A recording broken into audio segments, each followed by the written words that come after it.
All right, this week it's the recap of AX Live 2024. Now, I pretty much expect everyone to start getting ready for AX Live 2025.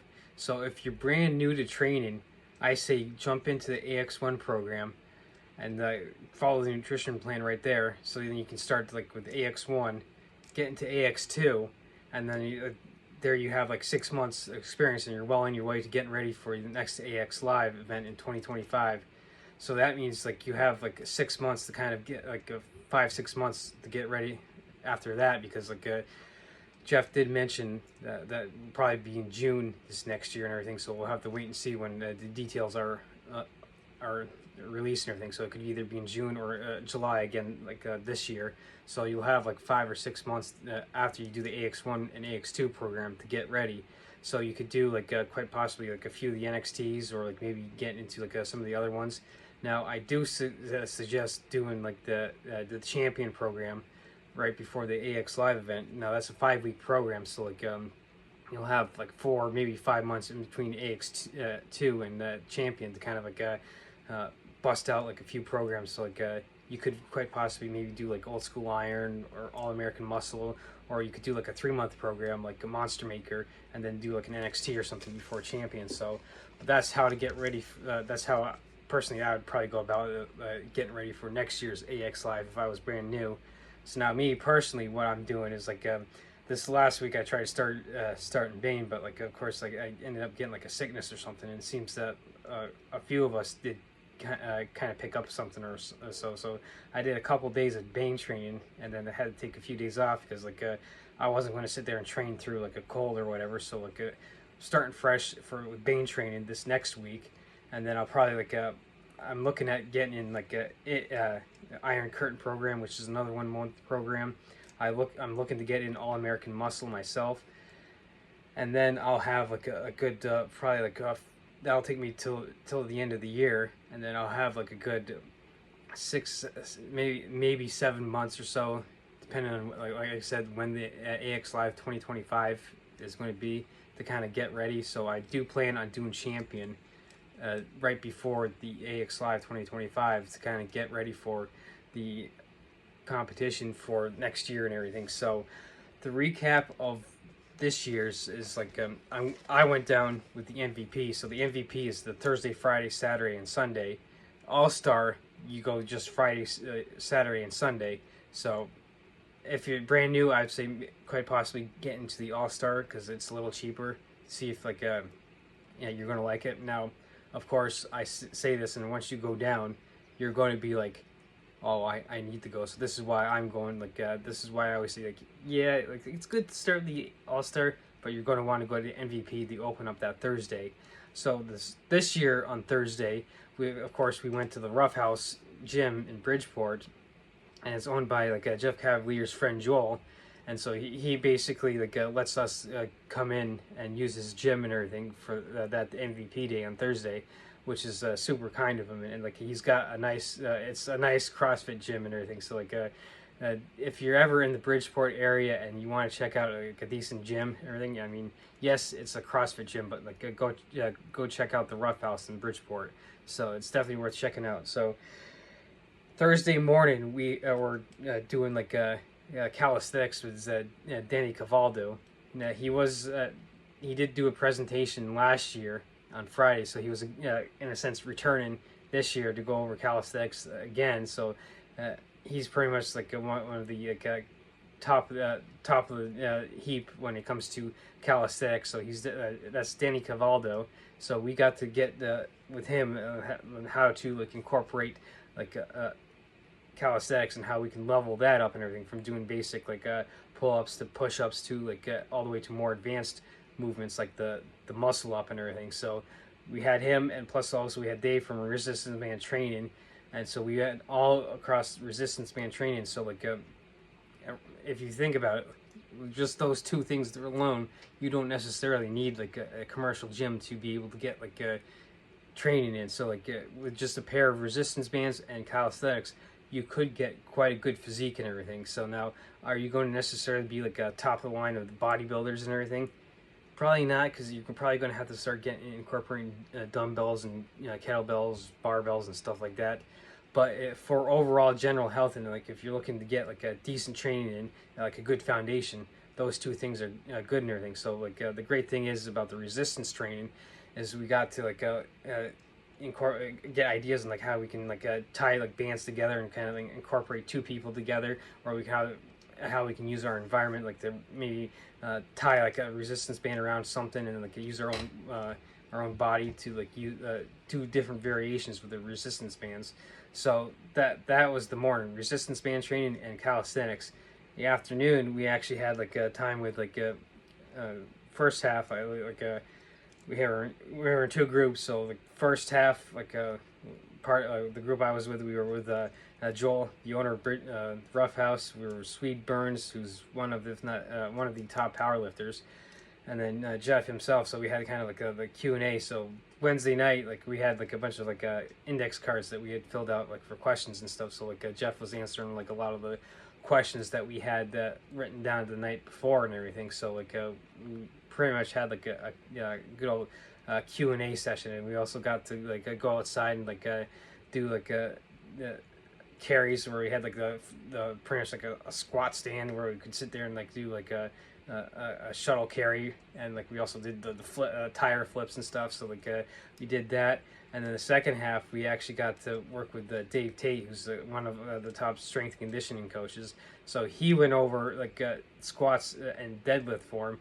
So what was great about that is that like you can go when you have someone like that who's like in the top of the industry with Dave Tate, he can sit there and like teach you like proper form for a squat and bench press. So like for instance, like going in like trying to squat and everything, I went in thinking like, okay, well maybe I think it's my hips and everything that like might be the problem with my squats and everything. So like actually listening to him, and it was just with the bar, so just to get the form down, like, oh hey look, actually it's more for me up here. So it's always good to get those pointers and everything, so to see where you're actually like screwing up with your form, so you can improve and everything. So that was like the Thursday, and like you get that one-on-one training and everything. So that's why I always say go with the MVP package and everything. So Friday is the actual conference and everything. So like we had like in the morning we had like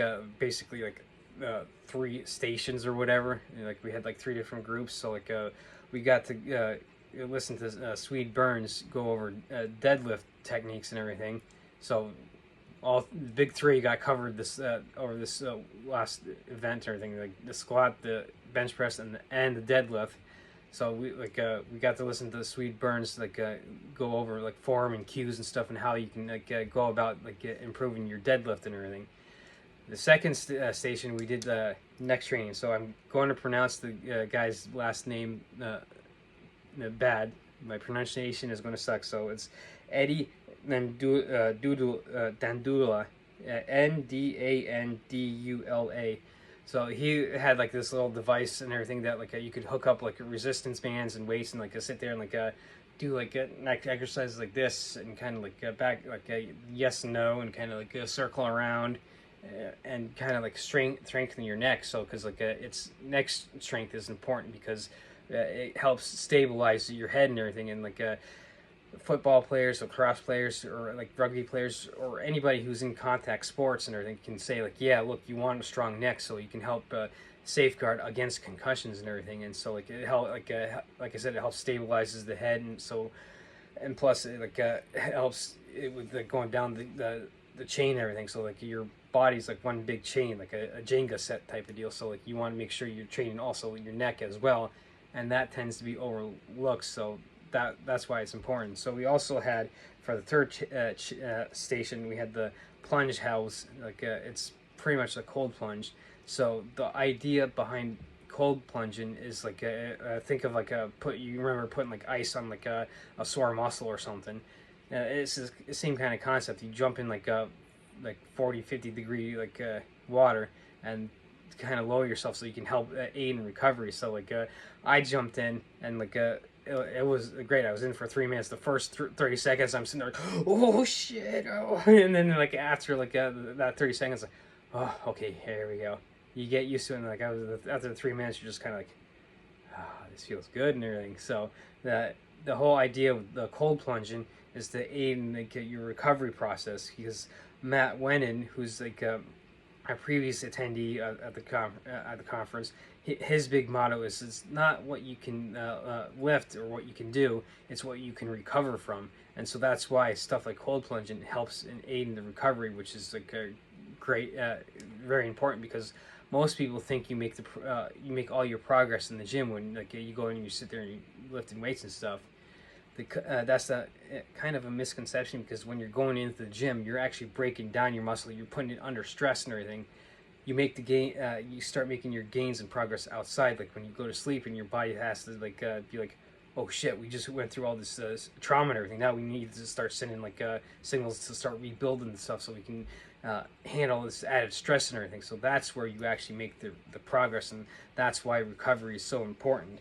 Now Saturday was the competition, and so like always, Saturday is the competition. So this year was basically pretty much like the previous year. We had level 1, level 2, and extreme. So now this year competition was much more like intense than it was last year. So I competed in like a level 1, and like I lost by 3 seconds to Spider-Man. So like this next year, I'm coming back and I'm going to win level 1. But like the real highlights of like the was in the extreme level, where like the first 2 people. Now I have to preface that last year no one made it out of the room. This year the first 2 people made it out, and then the last 2, they had like neck and neck. They just barely made it out of the room, like with like pretty much like half a second left. They both made it out of the room, and they were neck and neck with the Rose, and like they like basically were so neck and neck that like one of them beat Levi beat Brian by 6/10 of a second. That's how intense and awesome it was.